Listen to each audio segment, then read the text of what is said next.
In this video you will learn about Bill Gates, the business leader, entrepreneur, and philanthropist. William Henry Gates III or Bill Gates was born in Seattle, Washington. He is an American business magnate, investor, author and philanthropist. Since the age of 13, he had an early interest in software and programming. In 1975, Gates and Paul Allen co-founded Microsoft, which became the world's largest PC software company. Gates has authored and co-authored several books. Gates is the richest person in the world with an estimated net worth of $86.9 billion as of April 2017. In 2009, Bill Gates and Warren Buffett pledged to give at least half of their wealth to philanthropy. Bill Gates was born in Seattle, Washington on October 28, 1955. His father was a prominent lawyer and his mother was a school teacher. He was very good with computers and he wrote his first computer program at the age of 13. At the age of 17, Gates formed a venture with Paul Allen, called Trifo Data, to make computers that could count city traffic.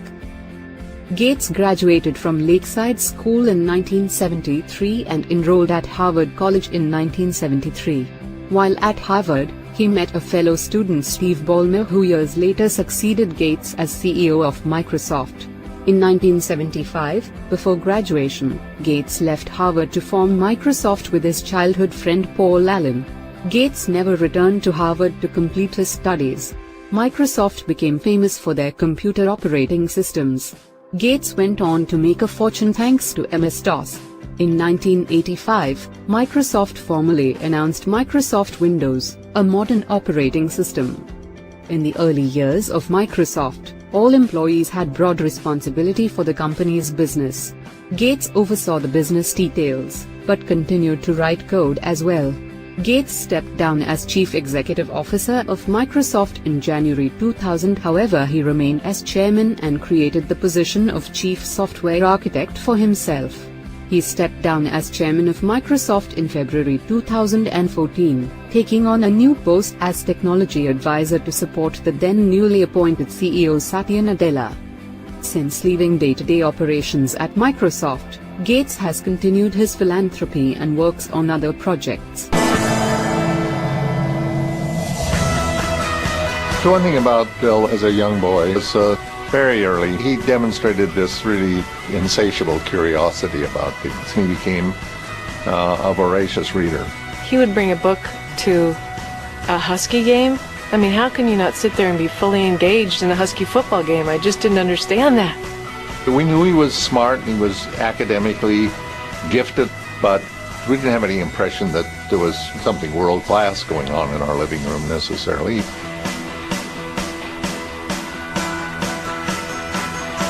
My 8th grade year, they got a terminal that was connected over a phone line to a GE time-sharing computer. And Paul Allen, who was 2 years ahead of me, was one of the people who was most curious about it. Before you knew it, there was just a core group of about a dozen of us that would spend every spare moment between classes, or if we had a spare period, in this room just learning like little sponges everything we could about programming.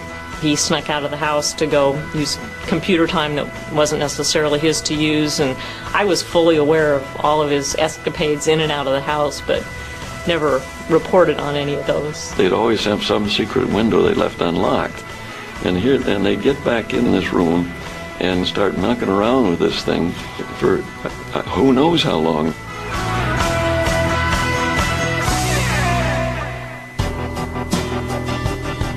Back in college, Bill was really very intense about the things that he was interested in. That included some of his classes, especially the math classes, independent studies and computer science. And he was very intense about games. He was very intense about pinball. He was very intense about playing Pong and Breakout. And most of all, he was very intense about playing poker. It's a cold Boston winter, and we're at Harvard Square, where there's this magazine store. I saw the Altair in Cambridge, in Harvard Square in Cambridge, and showed Bill the magazine, and I said, we should do BASIC for this. Paul says, look, this is happening without us. You know, we're going to miss it. Somebody else is going to do the cool software. And so we hunker down and write a BASIC interpreter for this 8080 chip. Then we were calling up this company with the kit computer and saying, we have a BASIC, and they say, oh yeah, sure. And so Paul flew to Albuquerque. Paul loaded the BASIC in, and amazingly it worked. I mean, the MITS people were amazed, and Paul was amazed, because there were so many things that could have gone wrong. I'm just going, oh my gosh, I can't believe all this code, because I'm imagining in my head all the code that Bill and I had written over the previous 2.5 months. It was all working. So that they became our first customer, and that's when Microsoft really got started, was there in Albuquerque, New Mexico.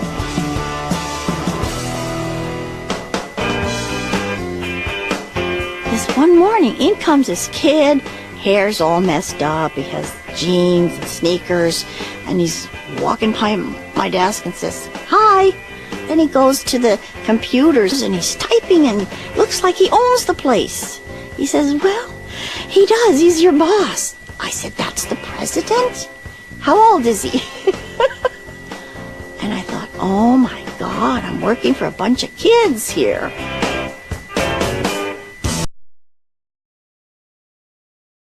You were always a computer whiz at school, and you were quite clever at sort of manipulating the scheduling software to your own advantage, weren't you? Yeah, computers came along when I was 13, and they kind of intimidated the teachers, so I and a few others were viewed as the computer experts, and they were nice enough to let us do the scheduling of the different classes, so I could decide which girls were in my class. And, so I had lots of great girls in my class. I didn't talk to them much, but they were there. Well, now we know in hindsight that, because you dropped out of Harvard, and in hindsight it was to obviously start Microsoft, but at the time, for your parents, they wouldn't have known the success that was going to go on to become. How did they feel about their son doing that? Well, they were very generous. They, paid for my tuition.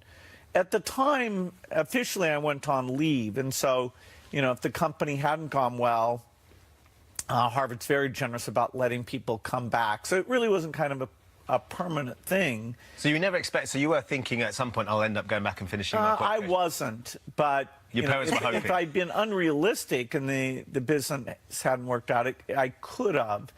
And I love school. I mean, I loved it when I was there, and even now I read more textbooks, and so it's kind of ironic that I'm a dropout, because I read more. I like to learn as much as anyone I know. Yeah. Your early days, you described yourself as a nightmare boss. Those are your words, not mine. Was your work ethic just very different to everybody else's? I was fanatical in my 20s. Helping Microsoft lead the way in software was the only thing that I really focused on. So, I worked weekends, I didn't believe in vacation, and so I really pushed people to work hard. Did you? And I was still learning how to manage people, particularly the different skill sets, the sales people, the accounting people. And so, fortunately, I think I'm a little bit better now. I'm so happy to have you here. This is the first time having you on, so thanks.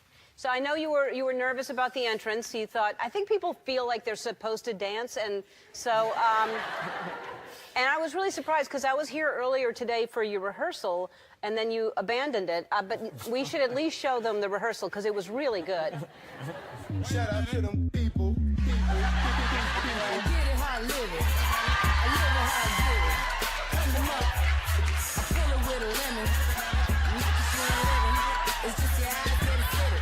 It was good.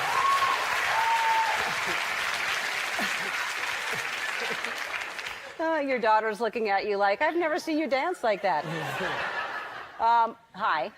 So the last time we saw each other, it was at the White House. We both were receiving the Medal of Freedom, and that was quite a day, wasn't it? That was an amazing group. Yeah, really, really fun.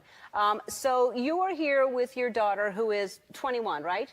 And you were 21 when you became a billionaire. Is that right? Almost, yeah. All right, so around that age. You were like the youngest person to become a billionaire. Is that right? Yeah, in terms of my own, earning it on my own, yeah. Right. Okay, so, well, it's just the most important thing, yeah.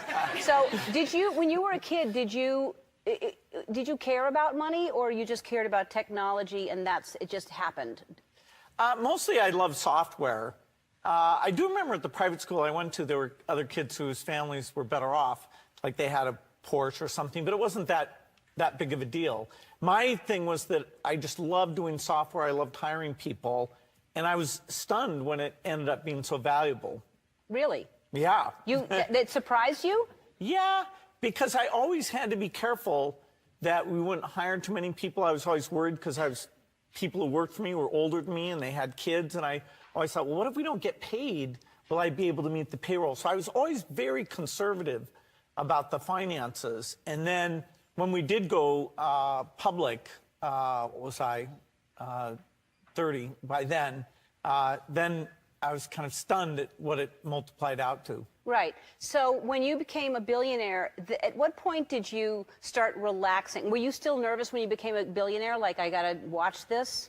Well, I always wanted to have enough money in the bank so that even if our customers didn't pay us for a year, we could still keep paying everybody and do the R&D. So I'd still be viewed as conservative.